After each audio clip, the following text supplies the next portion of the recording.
Bonjour, je vous retrouve aujourd'hui pour parler d'une nouvelle séquence qui va aborder François Rabelais.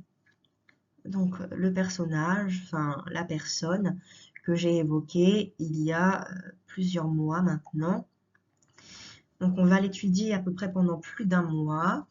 Il y a 5 exposés sur ce personnage que je vais faire, cette personne, pardon, je vais y arriver.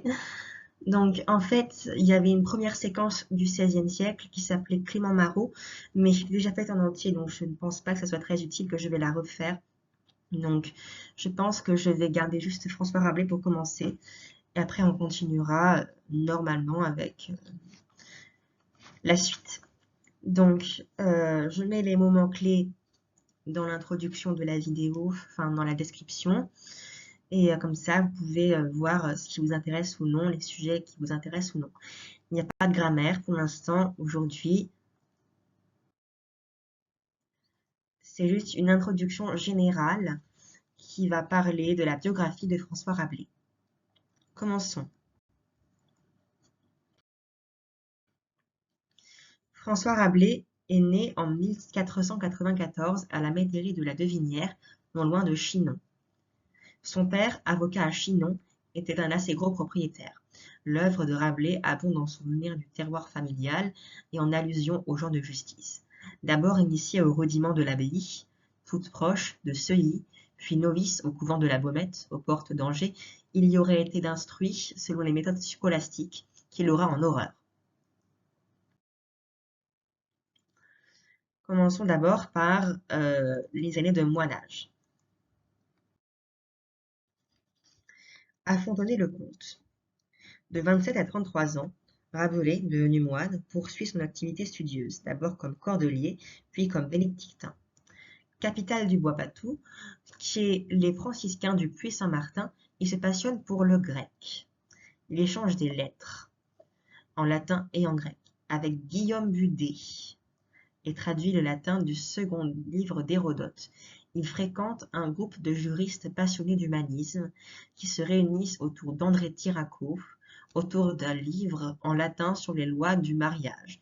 Rabelais s'y familiarise avec le droit. Il assiste à des débats sur les droits des femmes et sur le mariage qui trouvent écho dans le tiers-livre.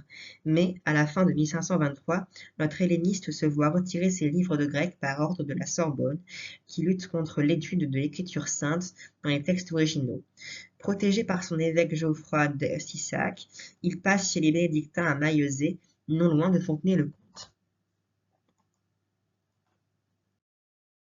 À Maillezais, Rabelais, familier de l'évêque, l'accompagne dans ses déplacements à travers le Poitou, se mêlant au peuple, aux paysans dont il observe les mœurs et le dialecte. Au terme d'une jouissance studieuse, notre moine ouvre joyeusement son sens à la vie. Il séjourne à l'abbaye de Ligugé, en compagnie du poète Jean Boucher, qui l'initie aux acrobaties verbales des rhétoriqueurs. Enfin, il complète, à la faculté de Poitiers, sa connaissance du droit, des gens de justice, des termes de jurisprudence, qui lui inspireront tant d'allusions satiriques. Dans ces abbayes, Rabelais dut entendre bien des discussions sur les problèmes du christianisme et de la réforme. Il semble qu'à Fontenay-le-Comte, le milieu humaniste ait été partisan d'épurer la religion catholique, évangélisme, favorable au gallicanisme et à l'autorité royale, en face des ambitions temporelles des papes. L'étudiant et le voyageur. Pendant 3 ans, 1528-1530, il est difficile de suivre les déplacements de Rabelais, tour à tour étudiant à Bordeaux, Toulouse, Orléans et Paris, où il dut se défroquer et prendre l'habit de prêtre séculier. Il put observer dans les détails la vie, les mœurs et le langage des étudiants, surtout à Paris et à Montpellier, où il s'inscrivit en septembre 1530. À Montpellier, il étudie la médecine pour gagner sa vie et élargir sa culture humaniste, car on étudiait alors l'anatomie, la physiologie, la physique dans les auteurs grecs, notamment Aristote, et l'histoire naturelle dans Pline. Bachelier au bout de 6 semaines, Rabelais, candidat à la licence, est chargé d'un cours et commente dans le texte grec les médecins Hippocrate et Galien. C'était une innovation importante, car on les étudiait jusque-là dans une mauvaise traduction latine.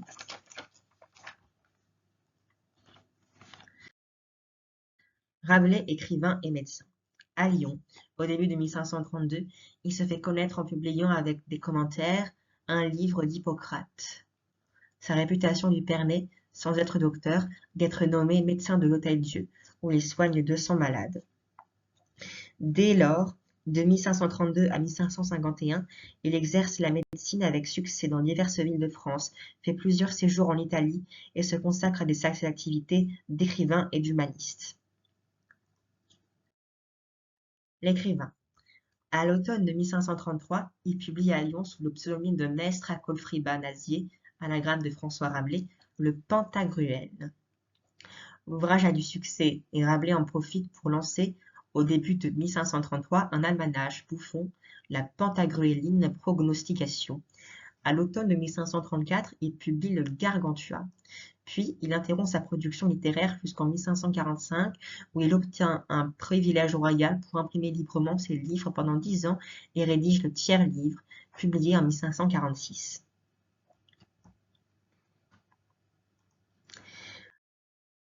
La médecine en Italie. Sa réputation de médecin lui valut la protection de l'évêque de Paris, Jean du Bellay, le cousin du poète, qui l'emmena avec lui à Rome une première fois en 1534, janvier-mai, une deuxième fois 1535-1536, une dernière fois pour un séjour de 2 ans en 1548-1550. Au cours de son second voyage à Rome, il obtient son absolution pour avoir quitté le front bénédictin. Ah non, excusez-moi, je reviens avant.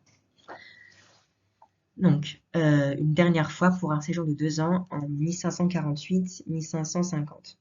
Son habileté de médecin lui assurera aussi un séjour à Turin, 1540-1543, auprès de Guillaume du Bellay, gouverneur du Piémont et frère du cardinal.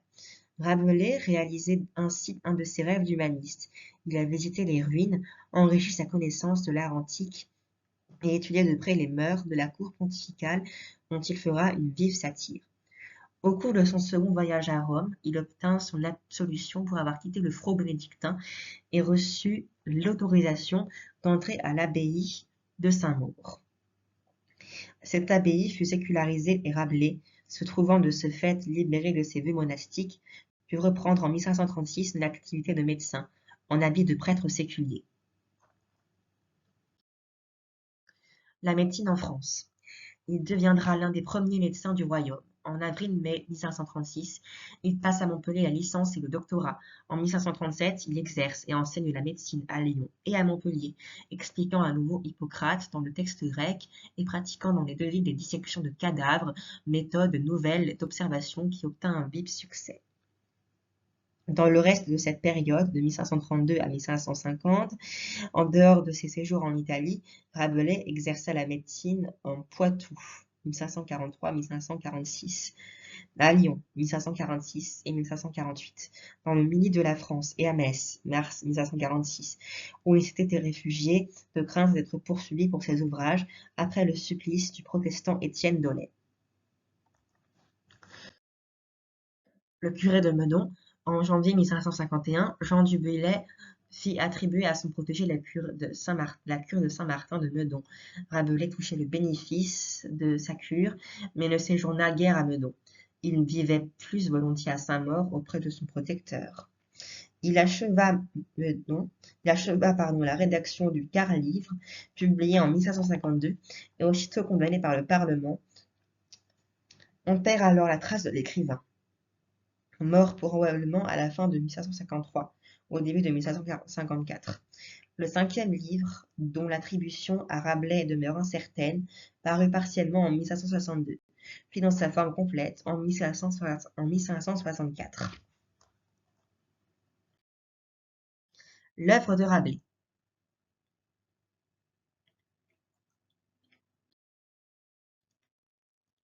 Pantagruel, 1532. Rabelais a 38 ans lorsqu'il publie à Lyon les horribles et épouvantables faits et prouesses du très renommé Pantagruel, roi des Dispodes, fils du grand géant Gargantua, composé nouvellement par Maître Alcofriba Nazier, 1532. Dans cette œuvre bouffonne, il insère 1000 détails tirés de la vie réelle. Certains chapitres, nettement au-dessus de l'esprit populaire, expriment l'idéal humaniste, critiquent la routine des sciences juridiques, prennent position en faveur de l'évangélisme.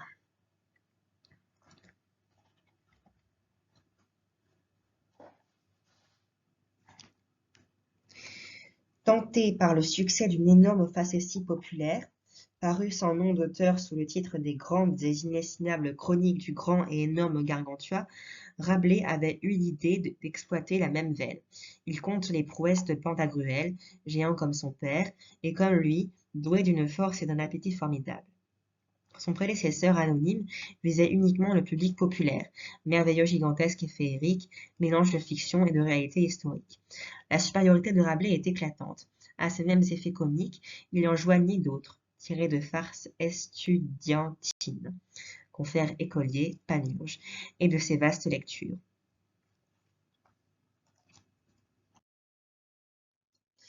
Gargantua, 1534. Au retour de son premier voyage en Italie, 1534, Rabelais publia La vie très horrifique du grand Gargantua, père de Pantagruel. Ce livre devenait donc le premier de la geste des géants, dont Pantagruel forme le livre 2. L'auteur reprenait le sujet des grandes chroniques, mais avec une maîtrise qui faisait de son livre une œuvre originale. Le plan de Gargantua est parfaitement net. Enfin, ses études de Gargantua, ses exploits dans la guerre gréco-choline, récompenses aux vainqueurs et descriptions de Thélème. Plus que le merveilleux gigantesque, c'est le réalisme des mœurs qui passe au premier plan. L'action se déroule à Paris, dans le milieu des étudiants, ou en plein Chinonais, dans ce monde de paysans et de moines que Rabelais connaît à merveille. Le Gargantua fourmille de souvenirs personnels et d'allusions aux plus menus faits de l'histoire locale. Enfin, la chose était indiquée dès le prologue. Rabelais exprime son avis sur diverses questions sérieuses. Il revient sur le problème de l'éducation, flétrit la guerre et les conquérants, attaque les théologiens de Sorbonne, la paresse des moines et les superstitions religieuses. Il se prononce cette fois encore en faveur du retour à la pure doctrine évangélique. C'est qu'en 1534, les humanistes du Collège royal étaient, malgré la Sorbonne, autorisés par François Ier à étudier l'écriture sainte dans le texte original, et les idées nouvelles paraissent sur le point de l'emporter. Le tiers-livre, 1546. Ces attaques sont à peu près absentes du tiers-livre. Que s'était-il donc passé?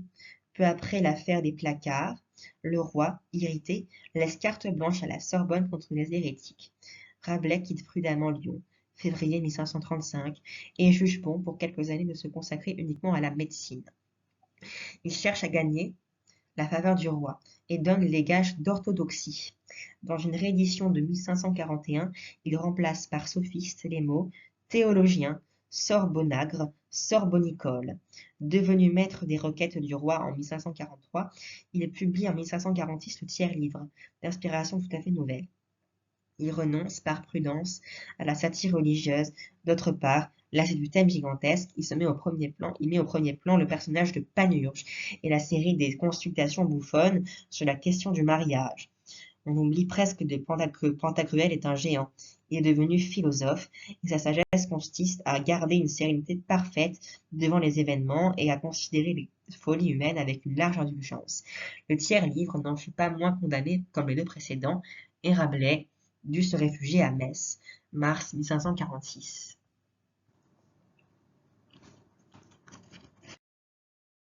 Le quart-livre. Il publie en 1548 une rédaction partielle du quart-livre, 11 chapitres très sages, série de récits où Rabelais renonce à ses attaques contre les théologiens. De nouveau bien en cours, l'écrivain obtient en 1550 un privilège pour réimprimer ses ouvrages et se remet au travail. Exploitant l'intérêt du public lettré pour les voyages de Jacques Cartier vers le Canada, il décrit des escales de Panurge en route par l'Atlantique vers l'oracle de la Dive Bouteille. Ce cadre très souple lui permet d'introduire dans le livre les fantaisies les plus variées. Or, en 1551 et 1552, la lutte d'influence reprend entre le pape Jules III et Henri II, soutenu par la Sorbonne. Rabelais saisit cette occasion pour s'associer à la campagne gallicale. Ses héros descendent tour à tour chez les papes Figues, protestants, et les papimades, catholiques, et ses allégories satiriques visent directement les ambitions temporelles des papes. Hélas, le livre parut en 1552, au moment où le roi et le pape se réconciliaient, le quart-livre, à son tour, fut condamné par le Parlement.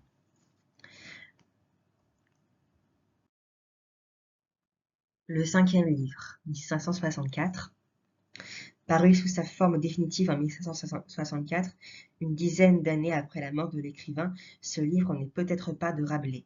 Il complète les précédents puisqu'il conduit Panurge et ses compagnons jusqu'à l'oracle de la vive bouteille, mais le procédé, un peu monotone, de l'allégorie devient si direct et si brutal que certains attribuent ce livre à un pamphlétaire protestant inconnu. Il serait précieux d'établir avec certitude si ce cinquième livre est vraiment de Rabelais. Nous connaîtrions mieux l'évolution de sa pensée, notamment au point de vue religieux. Mais s'il est vrai que la verve rabelaisienne reparaît dans certains chapitres, les érudits n'arrivent pas à s'accorder sur l'authenticité de ce dernier livre, et il est à craindre que le problème ne soit à jamais insoluble. L'homme et l'art. L'homme. À travers ces formes infiniment variées de son génie, deux tendances fondamentales résument ses aspirations essentielles, la passion de l'humanisme et l'amour de la nature. L'humanisme. Travailleur infatigable, d'une curiosité universelle, Rabelais avait accumulé une somme prodigieuse de connaissances. S'il veut faire de son géant, un abîme de science, c'est qu'il le veut à son image. Pour lui, comme pour les hommes de son temps, le savoir et la sagesse se confondent avec la connaissance de l'Antiquité.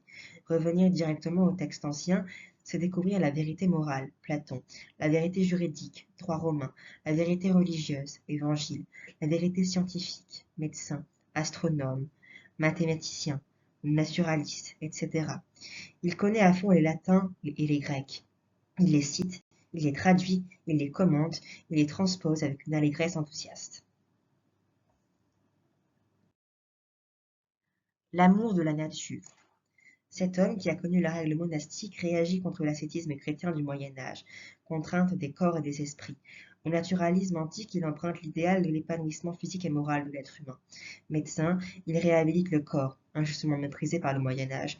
La vie physique, la nourriture, les fonctions naturelles occupent une place importante dans son œuvre.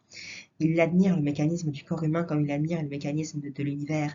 L'un et l'autre témoignent de la bonté du Créateur. Ce culte de la nature s'étend même à la vie morale. De caractère foncièrement généreux, Rabelais considère, d'après sa propre expérience, que la nature humaine est bonne, qu'il faut s'abandonner à elle avec confiance et la suivre fidèlement. Son œuvre est donc une lutte en faveur de la nature, physis, qui enfanta beauté et harmonie, contre tout ce qui la déforme et la mutile, antiphysie. Aussi, cette œuvre respire-t-elle l'amour de la vie sous toutes ses formes, et particulièrement sous ses formes sensibles. L'idéal de Rabelais, incarné dans son héros Pantagruel, est donc fait de science et de cette sagesse qui consiste à savoir mener une vie saine selon la nature. L'appétit de science se révèle dans les textes sur l'éducation et dans l'oracle de la bouteille. Quant à la sagesse de Pantagruel, ou pantagruélisme, elle consiste à vivre en paix, joie, santé, faisant toujours grande chère, et se définit comme certaine gaieté d'esprit qu'on fit en mépris des choses fortuites. Son art, le réalisme. Rabelais peint la réalité avec un relief, une vérité d'observation qu'il adresse, vivante, devant notre imagination. Il a par-dessus tout le don d'évoquer le mouvement, d'animer un dialogue et de tracer des silhouettes inoubliables. Frère Jean, Panurge. Chez lui, l'amour de la vie se traduit par l'art de peindre intensément les formes multiples de la vie. La fantaisie. À ce réalisme pittoresque, sa riche imagination vient mêler tous les jeux de la fantaisie la plus débridée. C'est cette fusion du réalisme et de la fantaisie qui fait le charme de son récit. Nulle part elle est mieux réussie que dans La guerre picrocholine. Rabelais tire d'excellents effets du grossissement de la réalité à l'échelle gigantesque, ou à l'échelle épique. Par un nouveau caprice de cette fantaisie, le grossissement est tantôt scrupuleusement respecté, tantôt oublié avec désinvolture. La fantaisie rabelaisienne s'amuse encore à nous présenter, avec le plus grand sérieux, des invraisemblances, des raisonnements paradoxaux, des argumentations ingénieuses mais sans fondement. Parfois, au contraire, ce sont des idées sérieuses qui s'expriment sous une forme bouffonne. L'imagination et la fantaisie étourdissante de Rabelais sont d'une étrange séduction poétique. Le symbolisme. Ce conteur, ce poète, était également un penseur. Il nous invite lui-même à chercher, sous la plaisanterie, les idées sérieuses. Il excelle à nous présenter sa pensée, sous la forme la plus vivante, la plus concrète, ses idées sur l'éducation, sur le gouvernement, sur la guerre, sur la justice, sur la religion, s'expriment en des récits amusants et pittoresques. Beaucoup de ces personnages sont symboliques et incarnent des vertus ou des défauts. La bonhomie, Grangousier, l'esprit de la Renaissance, Gargantua, Pantagruel, l'amour de l'action, Frère Jean, la ruse et la perversité, Panurge, l'ambition, Picrochole, etc. L'allégorie même, transposition habituellement froide et mécanique, devient chez lui une forme d'art pleine d'humour et de souplesse, lorsqu'il fait l'éloge du Pantagruélien, où l'on décrit les oiseaux de l'île sonnante. Par cet art du récit symbolique, Rabelais est un des devanciers de Voltaire. Le comique. Rabelais est un des maîtres du rire.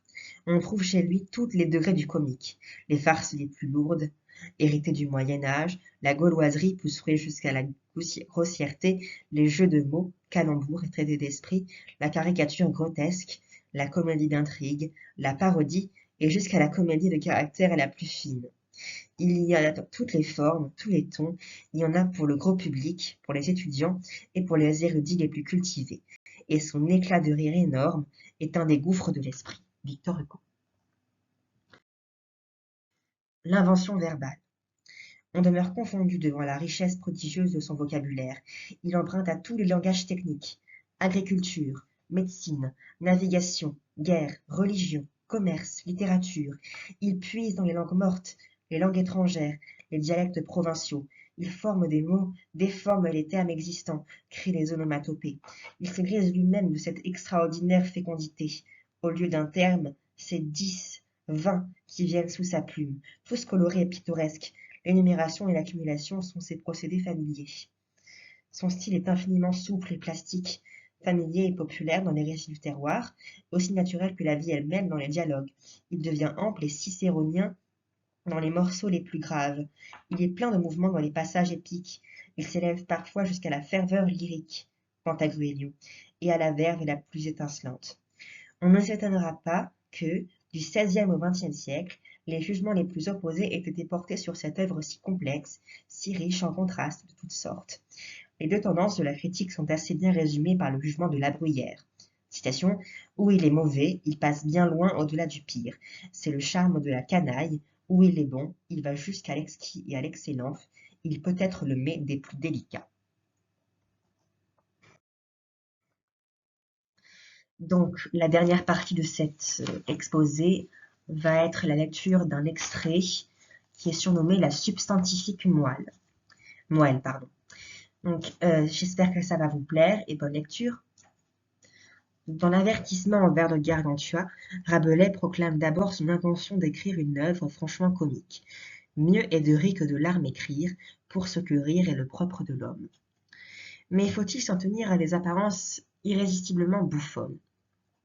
Avec la fantaisie qui est la marque de son génie, il nous invite, dans son prologue, à aller jusqu'au fond de son œuvre, et comme il dit si joliment, à rompre l'os et succès la substantifique moelle. Buveurs très illustres et vous, vérolés très précieux, car à vous, non à autre, sont dédiés mes écrits. Alcibiade, au dialogue de Platon, intitulé Le banquet, louant son précepteur Socrate, sans controverse prince des philosophes, entre autres paroles, le dit être semblable est Silène.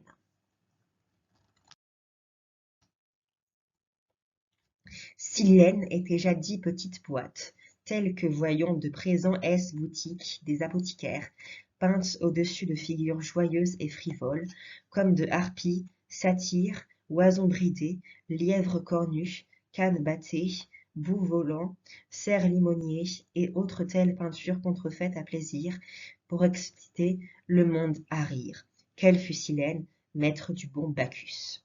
Mais au-dedans l'on réservait les fines drogues, comme baume, ambre, gris, amomon, musc, civette, pierreries et autres choses précieuses. Tel disait être Socrate, parce que le voyant au dehors et l'estimant par l'extérieure apparence, n'en eussiez donné un coupeau d'oignon, tant laid il était de corps et ridicule en son maintien, le nez pointu, le regard d'un taureau, le visage tant fol, simple en mœurs, rustique en vêtements, pauvre de fortune, infortuné en femme, inepte à tous offices de la République, toujours riant, toujours buvant d'autant, à un chacun, toujours se gabelant, toujours dissimulant son divin savoir, mais ouvrant cette boîte, eussiez au-dedans trouvé une céleste et impréciable drogue, entendement plus qu'humain, vertu merveilleuse, courage invincible, soubresse non pareille, contentement certain, assurance parfaite, déprisement incroyable de tout ce pourquoi les humains tant veillent, courent, travaillent, naviguent et bataillent. À quel propos, en votre avis, tant ce prélude et coup d'essai?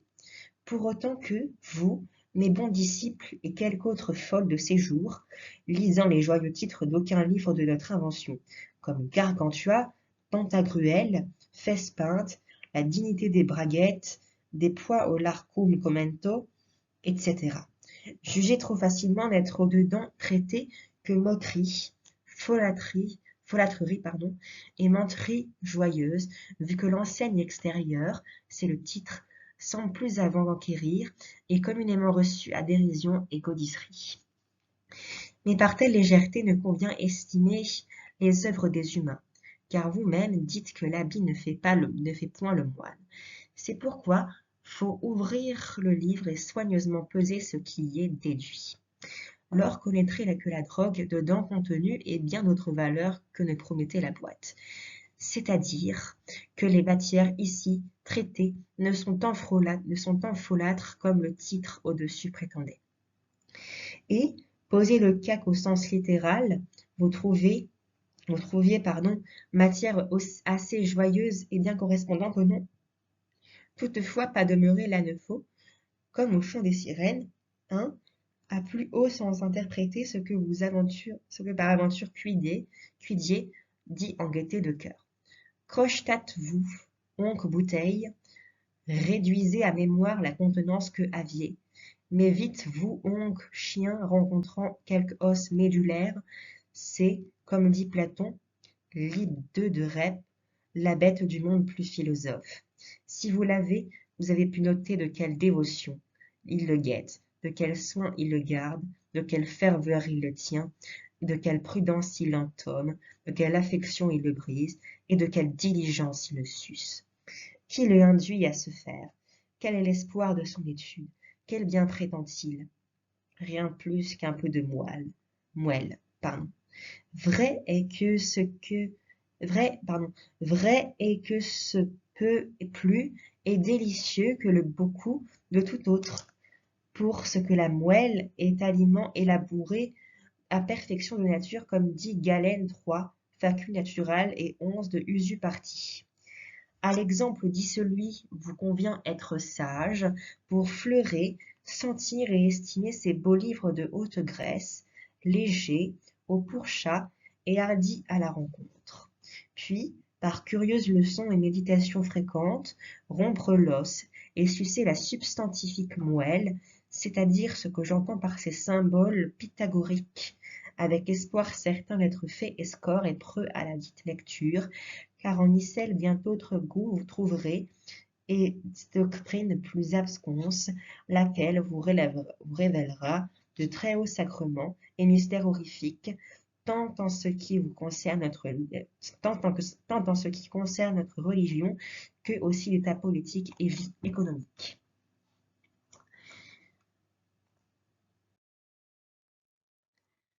Donc, concluons cet exposé. Ce grave développement aboutit, il est vrai, à un tissu de plaisanterie. Si on découvre dans Homère ou Ovide toute une sagesse cachée à laquelle ces auteurs n'avaient nullement songé, pourquoi n'en ferait-on pas de même pour ce livre écrit en buvant et mangeant? Aussi, est-ce la juste heure d'écrire de ces hautes manières et sciences profondes? L'auteur n'a-t-il pas trouvé dans le vin le meilleur de sa joyeuse inspiration?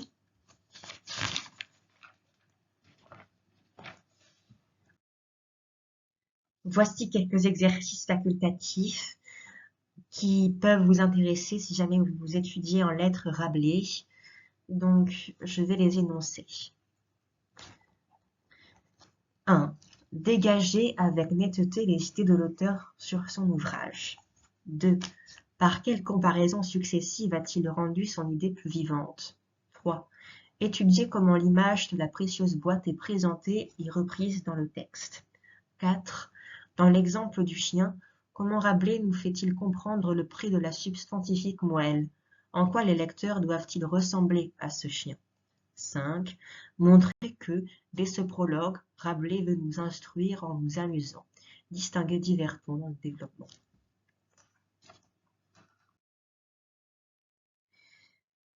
Merci d'avoir regardé cette vidéo. J'espère qu'elle vous a plu. J'espère que vous aimez Rabelais. Moi, en tout cas, j'aime beaucoup. Je trouve que ça permet d'éclairer l'instruction, l'humanisme, mais aussi la nature et la profondeur de tous les personnages et la satire aussi. Je trouve que c'est vraiment très riche. En tout cas, si vous étudiez ça, eh bien, je suis content pour vous.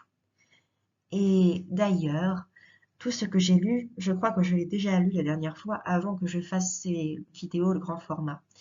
Je suis désolée si jamais vous avez toujours relu la même chose alors. Mais la prochaine fois, je vous promets, je vous lirai des nouveautés. Je lirai d'abord Gargantua, l'éducation, puis après je lirai Pantagruel, et enfin le tiers, quart et cinquième livre. Merci, et je vous souhaite de très bonnes journées. Au revoir.